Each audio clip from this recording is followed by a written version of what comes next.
the one thing I can say is taak, and that's about it. I'm sorry.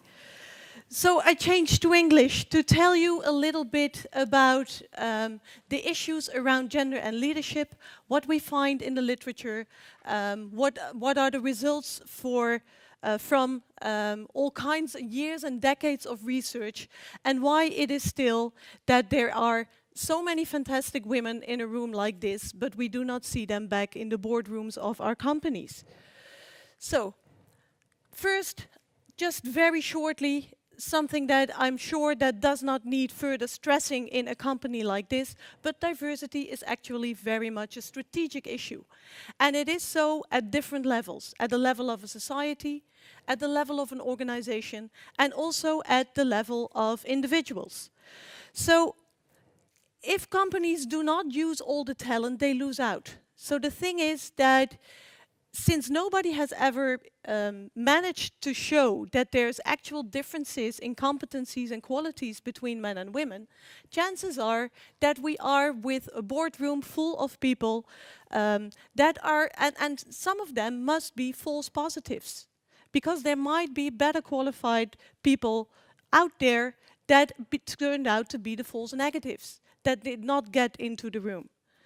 So, if diversity is actually realized, you can use a lot more talent. You can also use a lot more resources, get access to different markets, get access to different information, get access to different networks. And for some organizations, this is also very much an issue of legitimacy, specifically for public organizations, like the police force, but also in education. There is some legitimacy in being a representation of being a representation of the country. It is also good for employers to be the preferred employer, specifically in times where there's labor market shortages and it's hard to find good people. Then being a preferred employer can actually help to attract more talent to the company. And it's also, there's been a lot of research that says it also has an impact on performance. It has a very much an impact on the performance of academia. So there's better science when there's more diversity among the researchers. There's better decision making, and there is more I can say the word, innovativeness and creativity. I got it, yeah. And it's also really helping to avoid groupthink. People that look alike, that think alike, it can be really nice and really easy to make quick decisions, but it might also not work out all that well. So it's really good to have some different voices in the room to address these issues that we are all so sure about. And then putting in some more questions than the immediate answers. It is also very important from an individual point of view. In order, when you have an inclusive organization, people can be two things. They can both be unique and they can belong. And those two things are immensely important. And for individual reasons, that also helps that you can retain your talented people. They do not go elsewhere. They become motivated and they tend to be also very much satisfied. So they enjoy their work a lot more. And there's nothing like having happy people in the workplace. So I talked about gender, I talked about diversity in the broader sense, but I really would like to zoom in with you to gender theory. One very important and actually cross-cutting element of diversity. And with gender, there is this thing that all of us have some experience with it, one way or the other, but that doesn't go for gender theory at large. So when I talk about gender theory, I want to talk about two different things. One is the positions of men and women, but also part of gender theory is the social constructions of masculinity and femininity. And our organizations play an important role in those social constructions. Organizations actually actively contribute to those constructions of masculinity and femininity. So we talk about gender in organizations in my field, And then we talk about the different positions that men and women hold, the different sectors they work in, the different levels that they work in. So that's one thing we look at. But we also looked at gendered organizations. And that means, how does gender actually contribute to organizing, and how does organizing contribute to gender relations? And it's very easy if we look at education only. I think that is the same in your country as it is in mine. When we talk about educating small children, it tends to be done by female teachers. When we talk about educating students, this tends to be done by male professors. So there's actually a whole thing in the gendered organization of education, the education system. So what is important in gender theory is this idea of local gender knowledge. So we use this in a continuum, saying that on the one hand, people tend to think that, and that's based on experience mostly, that gender is this individual attribute of people. Yet on the other hand, we have this idea of gender is systemic, that it's actually ingrained in the organizational structures, in the organizational cultures, in the way that we interact with each other in the context of organizations, and also in our organizational identities. And all of that, systematically tied together, is what we think of as gender as a system. So if we deal with companies, we very much engage with this local gender knowledge, and oftentimes we find that people think that this gender is an individual attribute. So we really need to go through the whole continuum to end at an idea that gender is systemic. And if we are there, it's a lot easier to work around that. So now I want to bring you a little bit closer, even in the whole of gender theory, to talk about what we know around leadership, gender and inclusion. And I think there are three very important things here. First is what we know from lots and lots of research. I think this is one of the best researched areas that we have on gender in leadership, with two big questions: why so few, which eventually goes to why so few women on top, and the gender differences in leadership. Then I want to take you to a different perspective, and that is, how can you actually lead for inclusion? What is inclusive leadership? We know a little bit about that, but we need to know a lot more in order to sort of kickstart this process. And eventually I want to talk to you a little bit about how does that work, the inclusion of gender in leadership. So why so few? What's it look like? It looks like this. In all the sectors of society, we see a over-representation of white men. You see here at the top, that is my home university. We have 22% of female professors, and we're among the best in the Netherlands. I've heard in Sweden there's 25%, so not really good. Then we have businesses. And you really have to do your best to find the one woman, and the one thing of difference that there is the color of the ties. So for the rest, people look very much the same. And then we have the Dutch police force there in the top. And that is actually a very interesting story, because the Dutch police force has 30% of women in top positions. And why do they have that? Because they made the decisions on who is going to be in the top decisions for all the 60 top positions at the same time. And if you do it at the same time, you can actually see what you're doing. So there was a lot less inequality there. So there's 30%. So why is that? Is that because of there's different qualities? The numbers do not indicate the qualities. I've said that before. Is it then because there's so different types of leadership? Do women lead very differently from men? So there's a lot of debate going on around that. Is that actually the case? I would say we are comparing half of the people to the other half of the people. Chances are that the in-group differences are larger than the between-group differences. So of course we have women who lead with a democratic, open, kind and friendly style, but we also have men who do the same thing. So there might not be all that much difference. But what we do see, if there is more diversity, when there are more women on boards, the performances tend to become a little better. But we also see that if we put the exact same CV with the exact same qualities to people, the John and Jennifer experiment, I don't know whether people heard about that, exact same CV, and what you see is that John is getting a much better offer. He's conceived as being more hireable, as more likable, and he gets a higher salary on the basis of the exact same CV. So there's something else going on than just quality. So what we see very much is that if you look at what we expect from our leaders, we expect things that we do not tend to like in women. Because we want our women to be caring and friendly. That is very much a gender stereotype that goes for women.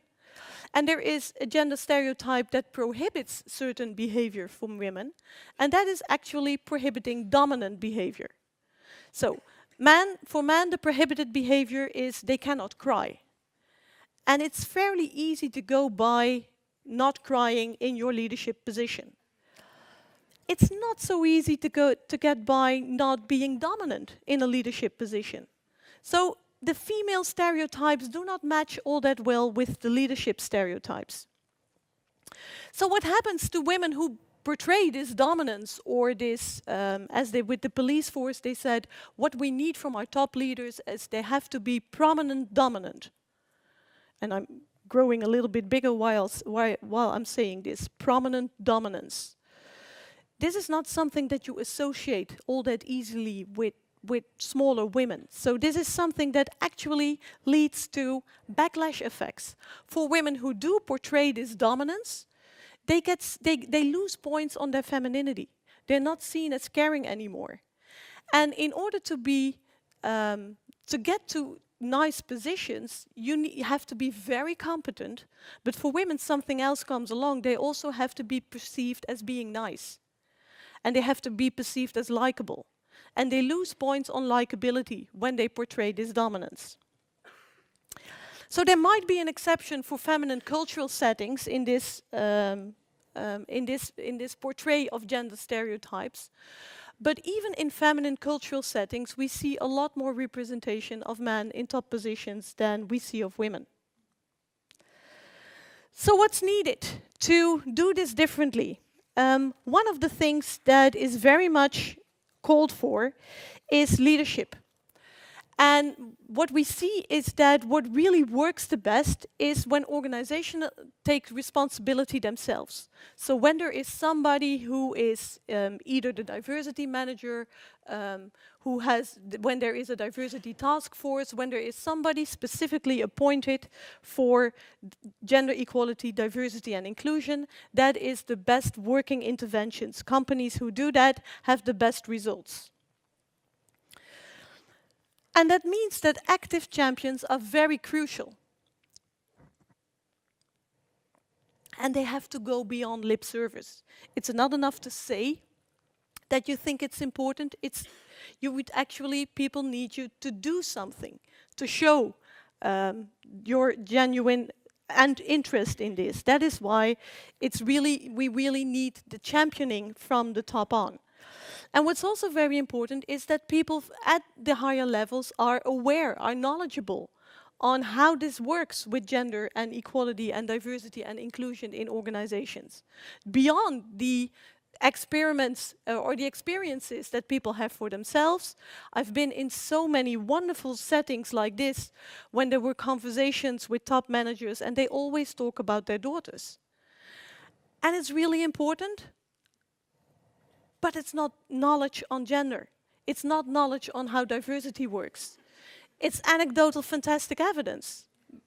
But that's what it is. So we really think it's important that people have knowledge in this area.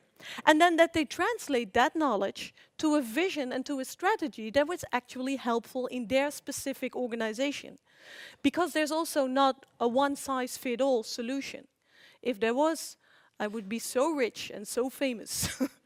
And obviously I'm not. So there's not just one solution. We have to figure it out all for ourselves. What is really helpful is that there is a language for equality, diversity and inclusion, that there is time to talk about it, and that actually the champions in the company take the initiative to start this conversation. If there is a language, we can talk about the things that may be uncomfortable. We can also have the uncomfortable conversations around gender equality. We can talk about the processes of discrimination. We can talk about privilege. We can talk about favoritism. And if we lack such a language, everybody starts doing like there's nothing wrong. But this language is very much important to put it on the agenda. And one other thing, I tend to find that people do like to get action. So tell us what to do. Let's go and do it. But in order to really do something that is helpful, we need the analysis first. And the analysis phase is not often perceived other than by scientists, because we love our analyses. But in organizations, it's not always perceived as something that they're also interested in. But the analysis is actually a crucial phase. If we skip the analysis, chances are that our actions will have side effects that we did not intend. And that will bring new inequalities. So, analysis is important. So what are leaders supposed to do? They are supposed to facilitate the cooperation, which means that they actually be engaged with all of this, which is more than just saying that we think it's really important, but actually help people to work it out. Upper echelon theory says what starts at the top will trickle down. And if it doesn't start at the top, people will feel immediately that there is no urgency and not much legitimacy in the company to actually work towards these issues. What's also very important is that when there are these change agents in the organization, whether they are the formal diversity people or whether they are the informal leaders, they need to have strong alliances with the top.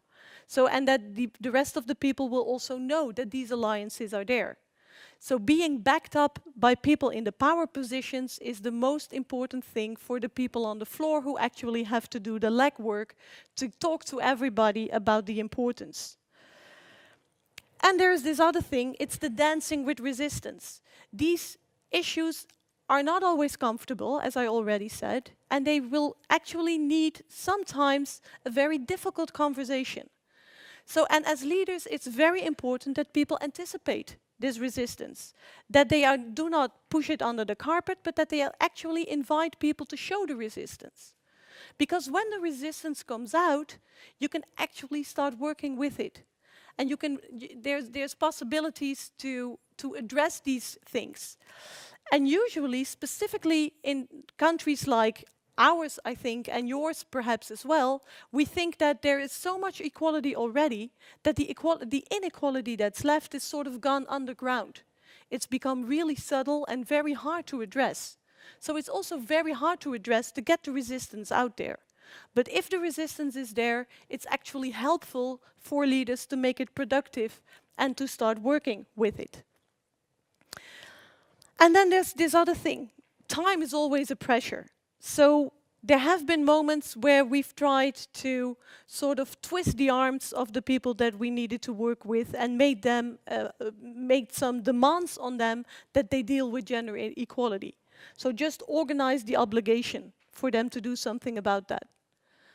Sounded like a plan, didn't work at all, because we did not address the underlying attitudes.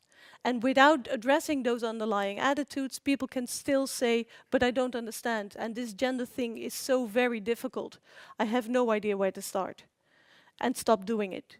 So it's both about organizing the obligation, but also address the underlying attitudes. I'm come to my final point. Who should do this? Who should be the who's best positioned to do inclusive leadership? And we now see these questions arising in the literature and also in popular culture. The He for She campaign that was launched by Emma Watson is one of the things where we see increasingly that we need to engage men in gender equality. And I agree.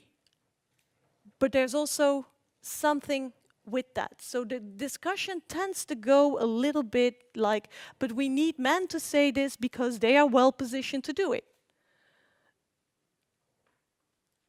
So they get a lot of credit. There's not too many examples of men actually fighting very clearly for gender equality. So we can have some questions around the actual engagement of men. Do they care enough? Are they actually positioned better than women? And the idea is, yes, they are, because they are impartial. And women always have a stake. That actually adds to the marginalization of women again. So they cannot speak up without them immediately being part of the conversation. So there's some really complicated issues here around who is supposed to be the best champion for gender equality. The answer is both, I think. So make sure that we team up, because we need everybody on board to actually change these processes at work. Final thing, concluding thoughts.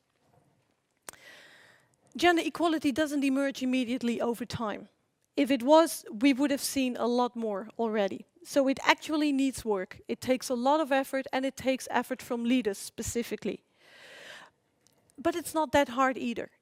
Breaking the stereotypes is not so very difficult. The talented women, they are there. They want to. They can do it. Just give them the chances. And my last message to you is a very simple one. Something that you could do right away, or at least tomorrow morning. Start scouting, supporting, and actually sponsoring talented women. There are these wonderful support systems for men. These support systems are not there for women. Give them to women as well. Thank you very much.